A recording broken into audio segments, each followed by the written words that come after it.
The hadith one we read while ago is said that Allah covered the paradise with undesirable things, and Allah covered the hellfire with desirable things. So people, they want to desire, so they'll go to hellfire, and they don't want to follow the undesirable things, so they cannot go to paradise.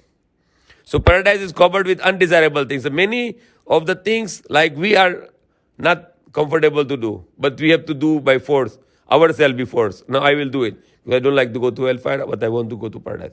And there's a test. Example, when there is an examination, you like to play games, correct? You don't like to study because it's against your desire. You like games, you don't like play to study. So what will happen, the study? Exam, what will happen exam? You will fail, correct? Because you priority your games. So you keep wasting the time on the games. When you go to exam, you fail. Same example for our life. You want to play, you want to sleep in the morning, you don't mind to pray Fajr on time. And it's a very, very big sin. If you don't pray Fajr before sunrise, you are committing a major sin, which is punishable by, it's a punishable crime, it's a punishable sin. If you are not asking forgiveness for them and not to stop doing that, then you are going to hellfire in the next life. It's not a joke that you say, okay, I just pray the other on time, but Fajr, I'm sorry, I cannot. I'm too sleepy and I want to force. I want myself is more priority. Not the command of Allah is priority, for myself is the priority. Now I'm asking you that Allah doesn't want us to eat haram. Allah wants us to eat halal only. Do you have Allah any benefit for that? Come down here, Moon. Is Allah have any benefit that you are eating halal, then Allah gets benefit? Is Allah any benefit? No. What is the reason that He wants us to eat halal? Okay? Number one, Allah said in the Quran, the dead animal is haram. What is dead animal? What is a dead animal? The dead animal, like cow, chicken, goat, sheep, which you don't slaughter, and it's died without slaughtering. What will happen now? What will happen? Yes. Why is haram to eat the dead animal? The blood is not bleed out, correct? Because when you slaughter from here, you cut the windpipe and you cut the arteries. So what will happen now? The heart will pump and bring out the blood, because blood is dirty and it's full of disease. You understand? And it's full of toxins. Toxins means poisons. It is full of parasites, the bacteria and microorganisms like diseases, everything is there. So when you slaughter the animal,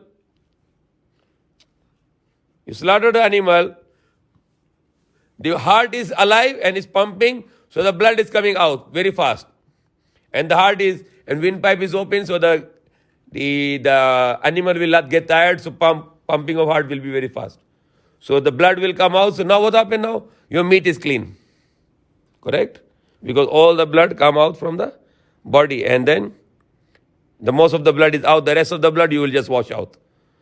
But in case of the dead animal, for example, chicken die while traveling to Manila. Okay? Now if somebody say, okay, you buy this 20 pesos, I give you this chicken 20 pesos. Will you buy it? No. Why it's not good for you to eat? Why? Yes. No answer? Why is not good to eat the dead chicken? You can just still cut, correct?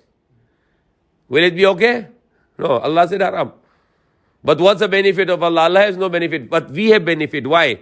Because when the chicken is killed without slaughtering, the heart is dead and the blood is clot. You know clot? Blood is clot, okay. Now even you slaughter, useless, because blood is already clotted, because the chicken was dead for a few hours, or even 1 day, or 10 hours, 5 hours, even whatever time, even 1 hour. The blood is clotted already. Now even you slaughter, the blood cannot go out, because this already become clot in the meat. So you cannot bring them out anymore, because it's become the clot inside the meat. So now this meat is lethal. It's with parasite and with toxins, poison, and with the blood inside. So it's dirty to eat. And it's not healthy to eat. And it can make people sick. So you understand why Allah make dead animal haram? Because it's not healthy for us. So we follow that, we are safe from the diseases. So Allah is very merciful. So He teach us, don't eat the dead animal because it is not good for you. It is unhealthy. And it also spiritually is not good. It can make you spiritually sick and it can make you physically sick. Why Allah make haram the blood? The second haram mentioned in the Quran. Dhamma, the blood. Why? Again, the blood is unhealthy, dirty, and with physical and spiritual sicknesses. Like all the bad magicians, they're drinking the blood also because they are spiritually bad. Number 3, Allah said the pig is haram. Why it's haram? Because the pork has diseases, worms, parasites, highest cholesterol, which can make people heart diseases. Like in Philippines, every 9 minutes, one person getting killed with heart attack. People are killed with parasites. The many children, the millions of children in Philippines, they have worms. The pinworm, which comes from the pig. Like Philippine government, this year they are ordering 41 million tablets of albendazole. One tablet for one child. It means 41 million children will take the albendazole tablet.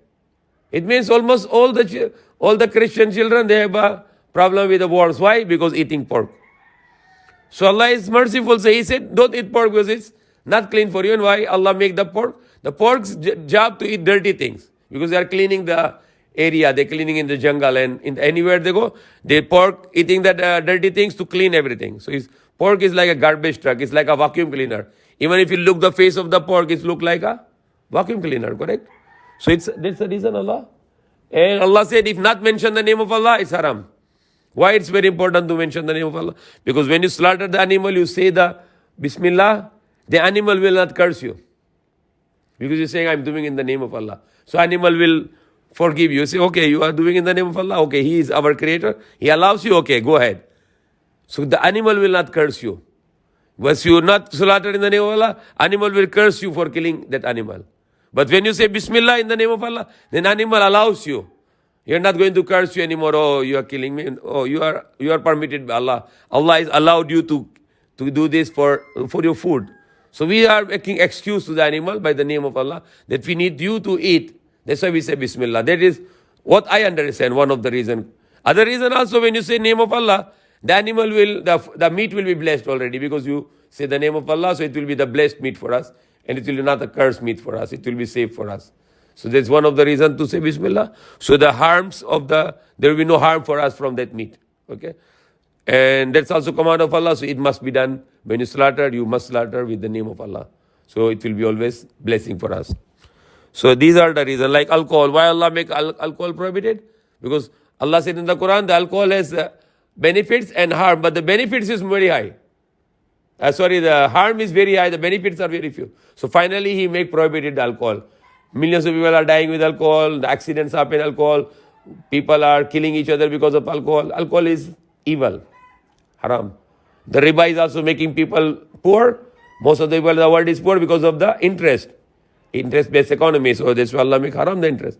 Bribery is haram. Stealing is haram. So all the harmful things Allah make haram, which is beneficial for us. Look at here. So that is the reason that Allah make those prohibition, and we are doing it. We are not doing it because we fear Allah.